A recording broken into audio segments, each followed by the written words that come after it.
Hi guys, this time i-discuss na ako ang another example sa frame structures kung saan pag-solve sa support reactions.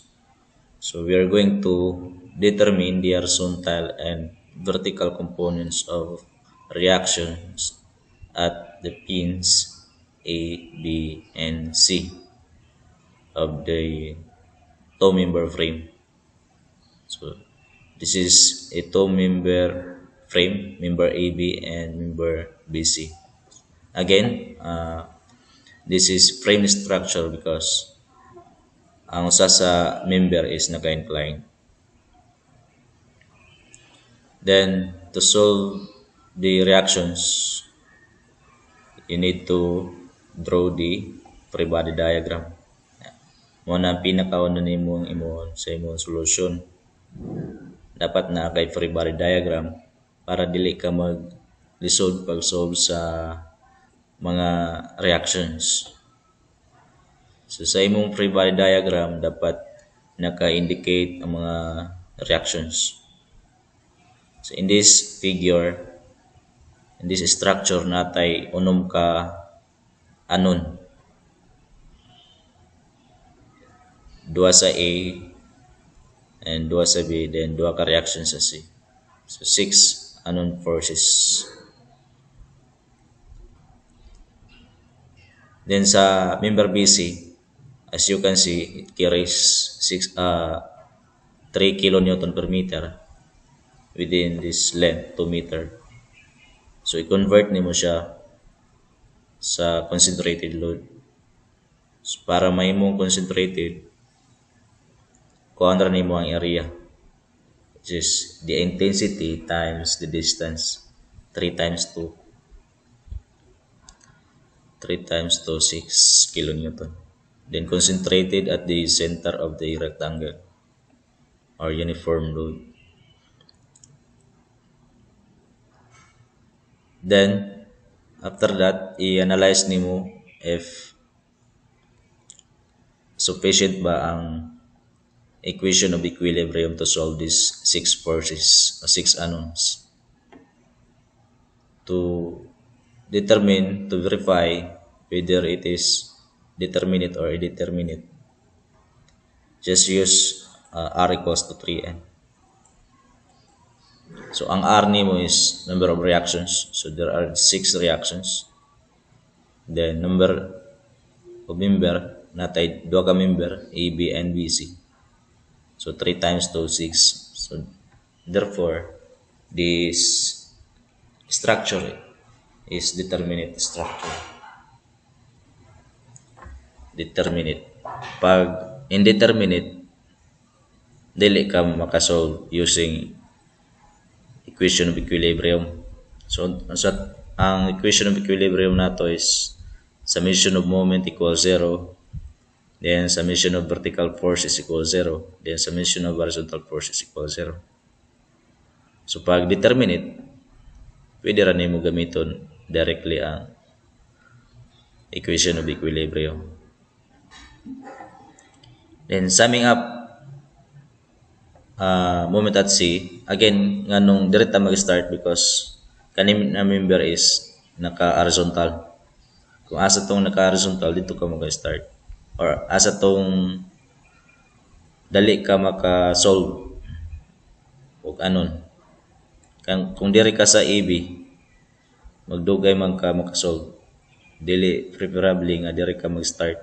Kay kung mag-start ka diri, mag-moment ka sa B, na kay duha ka anon, AX and AY. Or mag-moment ka sa A, nagyapon kay anon, BY and BX. So kung diri ka sa BC, which is naka-horizontal ra, makuha dayon nimo si BY. Kay si BX wala may 0 naman eh. Wala ay 0 ang moment arm, wala yung moment arm at perpendicular distance niya gikan sa C.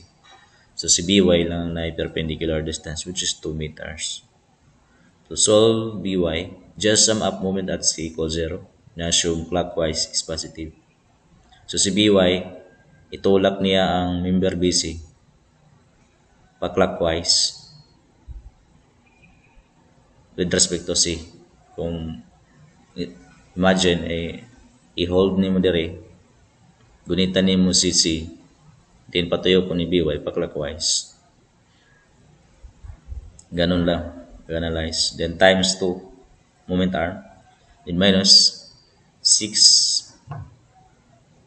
Then ang 6 naka-concentrated sa tunga sa rectangle. So center. So times 1 meter from C equals 0. So By is 3 kilonewton upward. And then, solve nimo Cy. To solve Cy, just sum up vertical forces. Or pwede ka mag-moment sa B to solve Cy. Para madali, sum up lang nimo ang vertical forces. So, By plus Cy equals 6 kilonewton. Or By plus Cy plus By minus 6 equals 0. Cy is equal to 3 kilonewton upward. Then, since na nakay value sa By, kani, transfer ka dito sa sa AB, member AB, para ma-solve nimo si Bx. Mag-moment ka sa A para ma-solve nimo si Bx. Si By, known naman. Take note, ang direction sa By dira sa PCAS is upward. Then, dapat dira sa PCAS, downward na. Action, then reaction. Moment ka sa A, si Bx, solve nimo si Bx. So Bx times 1.5. Kanang 1.5, mo na siya ang perpendicular distance gikan sa A to B. So dapat ang force o ang distance or moment arm perpendicular na siya. Ano siya? Minus 3 times 2. Asa man 3? Kaning By. 3 kilonewton man yung By. Times 2. Perpendicular distance niya, 2 meters. And then, minus 8 times 2. So 8 kilonewton. Pag gunitan niya mo sa A, patuyo ko niya ang member pa clockwise. So, nag-assume man ta nga ang counterclockwise positive, so ang clockwise negative. Then ang perpendicular distance sa 8 kilonewton gikan sa A is 2 meters.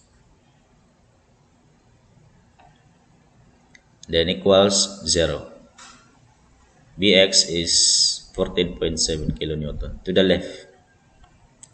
Positive man ang ilabas. So, tama niya itong assumption. Then, AY na po. Solve na to si AY. To solve AY, para madali, sum up vertical forces lang equal 0. So, si AY, positive kay upward. I-assume na to na ang upward na force is positive. Then minus By. Then kani, kuha na to ang Y component niya or vertical component. Ang vertical component ni 8 is 8 times 4 over 5 or 8 sin theta. Ang sin theta 4 over 5. Ano siya? Dara. AY minus 4 over 5 times 8 minus 3 equals 0. So AY from this equation is 9.4 kilonewton upward. Then napay isa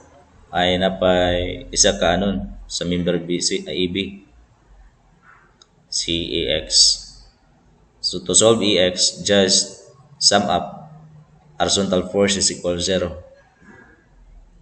Then assume ang force going to the right positive. So positive EX plus kani positive ani. Ang component ani, X component ani is 8 kilonewton times 3 over 5 or 8 kilonewton cos theta. Ang cos theta is 3 over 5. Positive kay going to the right ang x component niya. Positive. Minus sa bx, ang value sa bx is 14.7.